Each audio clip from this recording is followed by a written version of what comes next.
Figure composition, the man on the horse. I will go solve a little part of the problems with my pencil and the paper. They'll just get a rough sketch of what I really want to do. Of course, you get the sketch, and along the line, you still get a kind of development as in the material. Because most times we'll solve the problems with the pencil and at the same time with the material. So I just get a rough sketch, since I already have an idea of where I'm going to. Get the horse, just get a rough sketch with the figure on top. I get my metal rods, bend them to the shapes that I want. Bend them to the shapes that I want that will conform with that will actually conform with the anatomy of the horse and the figure on top, the human figure on top. Basically you try to relate all the forms. That's the relative forms. You try to put them together in a way that you'll be able to, put the message across. The message here is in the festive mood. The man on the horse with his turban, with the costume from the northern region of this country. Like I said initially, you just use the tools you have, some locally fabricated, some that are from the Western world. Okay, what's this called? This one is, that's a rod, and that's my pliers. We improvise these things. We improvise them. You get the shape that you want, and you weld with your arc welding machine. The arc welding machine, you have the electrode attached to your welding tongue. Then the power is there, then you weld.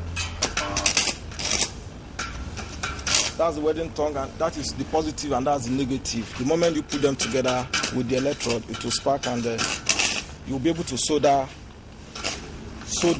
which is welding, the two rods together.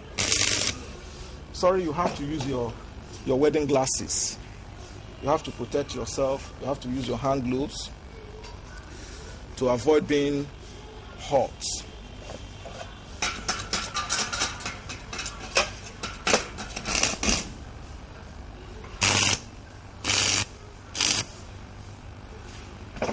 I also use references, live photograph of like when you're working on figures like this, the horse.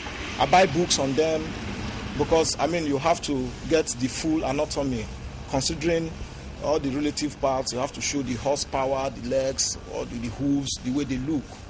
I'm not saying you cannot abstract, but if you want to go something close to realism, you should be able to, paint a very clear picture of exactly what you're trying to do.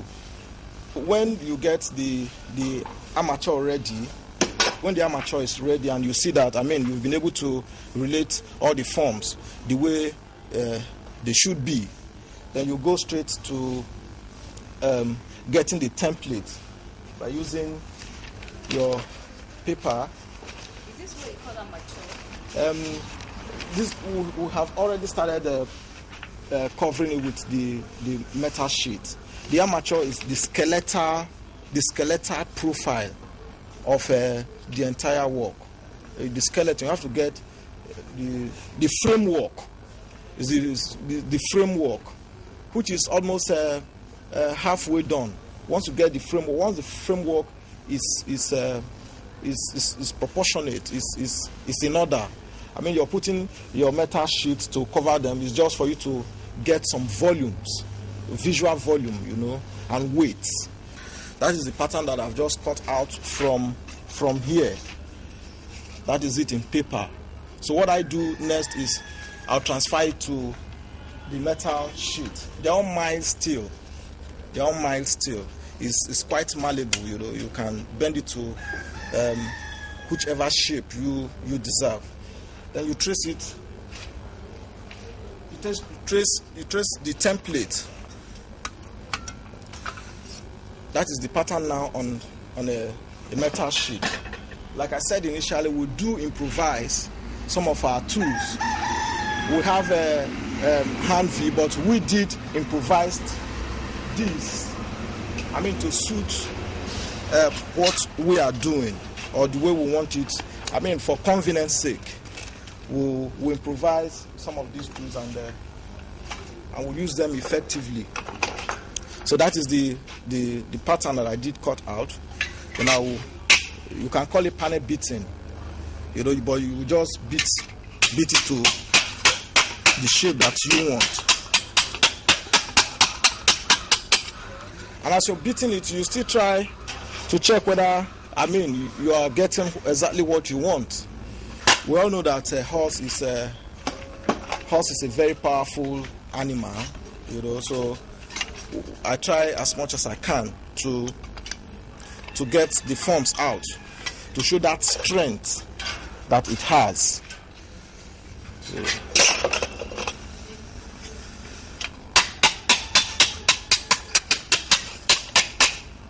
See, that is actually showing the forms of the horse there. Then you take your arc welding machine. Take your arc welding machine, then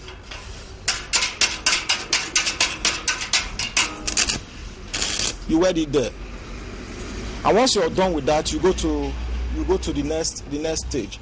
What I try to do in most of my works is, apart from trying to get the actual volumes, you can as well leave some void areas, so that when you are appreciating the works, your eye will be able to rest in some areas rather than burden yourself with solid places. So I call it negatives, but it's actually void areas that when you get there, you'll be able to, and again, put some ornamentations to enrich the work you're doing. Because I'm not saying you can't make all solid, but for embellishment, aesthetic purpose, you just try as much as you can to spice it up. This is what you call the framework. Yes, that's the framework that we call it armature, which is the skeletal framework of it. Then you start putting your solids to get the actual volumes that you really need. So when you're done with this, what's the next stage? I'll weld them up properly. And when that is done, I use my arc grinding machine.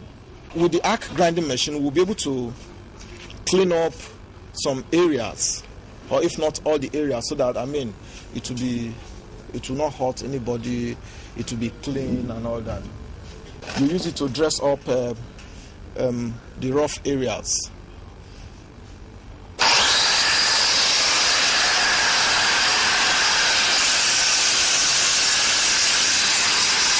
You'll be able to tidy up the work.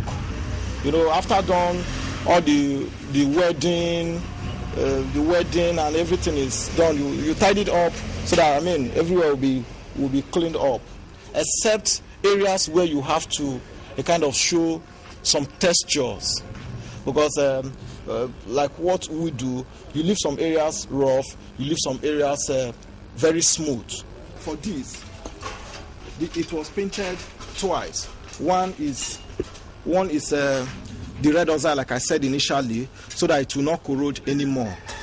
Then we use the cellulose paint, matte black cellulose, to paint. Then when we are done with that, we try to give it highlight. We highlight with different colors, so that it will look a little aged as if it was not done today. But you will know it's done recently. But my own finish, that is where I finish it. Like you did ask, how many colors I use? Like I told you initially, I use red to avoid it corroding.